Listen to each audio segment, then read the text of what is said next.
This tech bulletin provides information that may impact you as a Crestron user. Adobe announced they will discontinue support of Adobe Flash effective December 31st, 2020. It is anticipated that many users will remove Flash from their computers. Crestron products will become unusable by the removal of Flash. The first product is Crestron Flex. This collaboration solution allows easy deployment of Zoom rooms and Microsoft Teams rooms. The primary user interfaces for these systems will continue to function normally, but the custom control pages will no longer work once Flash is removed.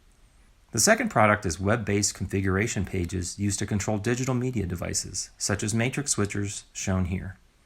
Without Flash, these configuration pages will no longer work. Finally, the WebEx Panels feature allows the user to select the control interface through a web browser. This technology relies on Flash and will no longer work after Flash is removed from the computer. Microsoft released an optional Windows update that removes Flash from your Windows 10 operating system. It is generally recommended to remove Flash from your system because the software will no longer receive security updates. Crestron emailed a notice to their customers on November 13th, urging everyone not to perform Microsoft's update that removes Flash from Windows.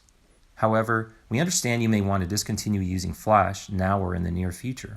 If your company uses any of the affected Crestron products, then it may be time to review the impact on your current AV systems. Ford can help you with this.